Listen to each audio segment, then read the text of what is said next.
भाजपा के द्वारा टुंडी रोड स्थित उदनाबाद में लाभार्थी सम्मेलन का आयोजन किया गया।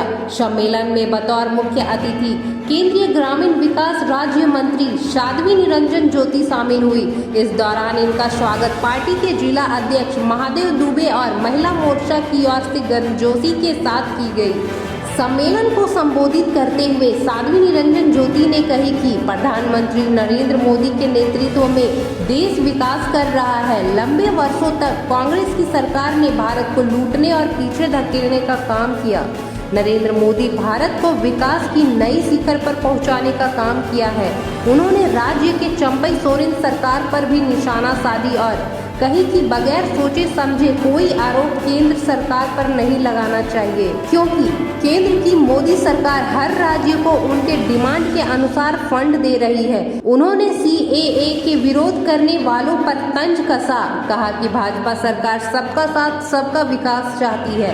कार्यक्रम में पूर्व विधायक निर्भय शाहबादी, मंडल अध्यक्ष राजेश गुप्ता, भाजपा नेता दिलीप वर्मा, दीपक पंडित, रघुनंदन पाठक, संदीप डंगे, चुन्नू कांत, छोटेलाल यादव, दिनेश यादव, सीताराम वर्मा, उषा कुमारी, सुमित सिंह, प्रोफेसर विनीता कुमारी, प्रकाश यादव समेत पार्टी कार्यकर्ता व ग्रामीण लाभार्थी महिलाएं मौजूद थी। वंदे वंदे जय श्री राम, जय जय श्री राम।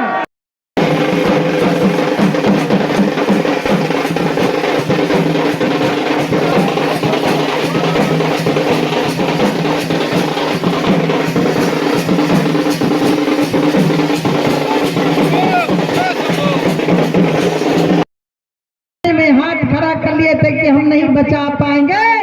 उस समय देश के सच्चे प्रधानमंत्री जी ने कहा, मैं अपने नागरिकों को बचाऊंगा भी और चूल्हा भी नहीं बुझने दूंगा, मुफ्त में राशन दूंगा। दिया कि नहीं दिया, बोलो ना, दिया ना। चिंता मत करो, अभी आगे 28 साल तक लगातार मिलता रहेगा। लोग सवाल खड़ा करते, गरीब को मुफ्त में राशन क्यों? मैं आपसे पूछना चाहती हूँ, जो सुबह से लेकर के शाम तक अपने बच्चों को पालन के लिए रोटी रोजी की व्यवस्था में लगा रहता था, मुफ्त में राशन मिलने से उससे मुक्त हुआ कि नहीं हुआ? है? अब किसी का चूल्हा तो नहीं बुझ रहा, बोलो ना, नहीं बुझ रहा ना। तो जो हमें विपत्ति के समय साथ दे, उसके साथ रहना चाहिए कि नहीं रहना चाहिए? कोविड के समय कौन खड़ा था? मोदी जी खड़े थे ना, भारतीय जनता पार्टी की सरकार खड़ी थी ना। कोविड के समय भारतीय जनता पार्टी ने बचाया आपको। और एक बात और बताना चाहती हूँ, आपके एरिया में तो मोटा अनाज होता है, राइस होता है, ज्वार भी होता है, मक्का भी होता है, वो भी मेरा ही विभाग है। अब बाजरा का रेट पहले 900-1000 होता था, अब 2500 कर दिया गया है। यदि किसान मोटा अनाज पैदा करे तो उसको मूल लागत उसको मिलेगी। हमने उस पर फोकस किया। यहाँ कुछ उसको चाहिए या आपको बढ़ाने वाला चाहिए, बोलो ना।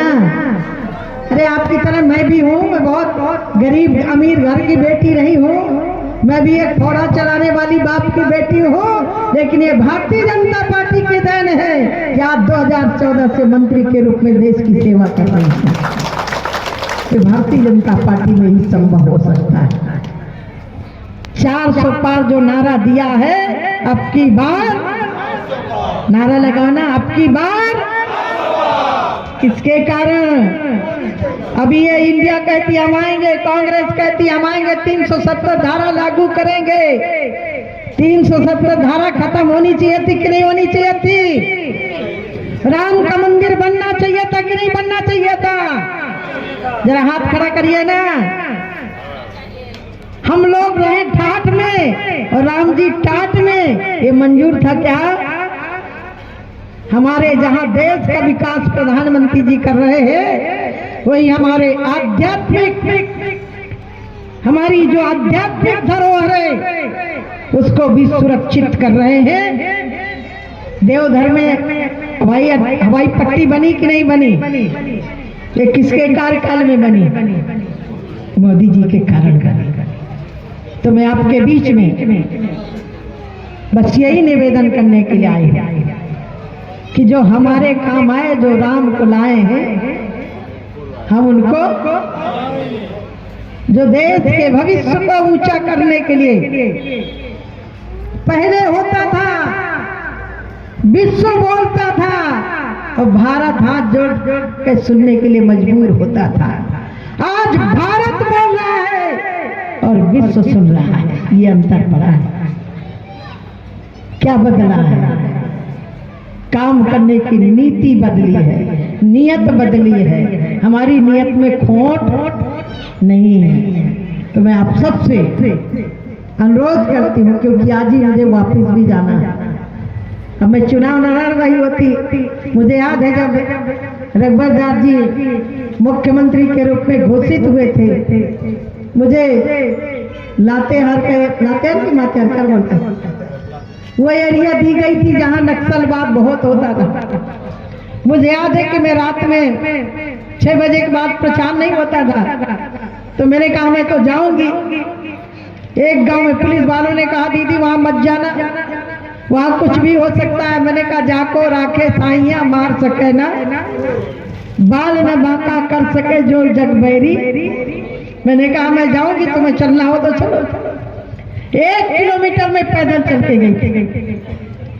गांव में गई तो गांव में अंधेरा पड़ा, रोड नहीं। कुछ बच्चे आए, फिर महिलाएं आई, फिर बूढ़े बुजुर्ग आए, फिर नौजवान आए। ये मैंने नहीं बताया कि मैं भारतीय जनता पार्टी से आई हूँ। सारे लोग आ गए। मैंने कहा भाई रोड क्यों नहीं बनने देते हो?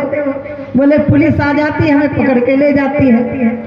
मैंने कहा ये बताओ, रोड नहीं बनेगा, विद्यालय नहीं बनेगा, लाइट नहीं होगी, तो जो आप अपने कंधे में बंदूक धरे घूम रहे हो, तो क्या यही अपने बच्चों को पकड़ाओगे क्या? मैंने कहा यदि आपका इरादा बदले तो मैं NTPC में रुकी हूँ, आप लोग आ जाइएगा। और याद होगा 6 विधानसभाओं में वही हथियार डाल करके भारतीय जनता पार्टी के लिए प्रचार के लिए निकले थे और 6 में से 5 विधानसभाएं जीती थी। आज रोड भी हो गया, पानी भी हो गया, सड़क भी हो गया। आज तो मोदी जी घर घर पानी दे रहे हैं। और मैं रघुवर दास जी को इसीलिए बधाई देती हूँ, आप तो राज्यपाल बन गए हैं। जितने लोगों की सूची मैंने आवाज की दी थी, उन्होंने आवाज स्वीकृत करा करके दे दिया था। मछुआ समाज को तालाबों के पट्टे करके दे दिए थे। और आप तो तालाबों में ये सरकार के द्वारा कब्जे हो रहे हैं, तो गरीबों के तालाबों का पट्टा छुड़वाना है कब्जा। तो भारतीय जनता पार्टी की सरकार आनी चाहिए कि नहीं आनी चाहिए? इसके बाद यहीं का नंबर है। झारखंड का चुनाव आने वाला है, वो भी 24 में ही होगा। तो बदलना है कि नहीं बदलना? सरकार बदलोगे कि नहीं बदलोगे? देखो प्रत्याशी कौन है ये मत जाओ।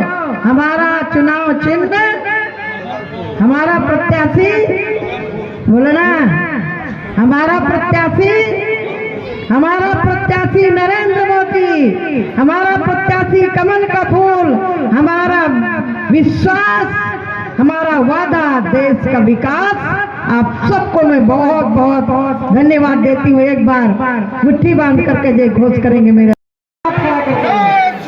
जय जय।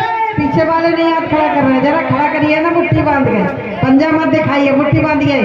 अपनी ताकत, झारखंड के लोग तो वैसे भी महादेव के भक्त हैं। जरा जोर से बोलिए भारत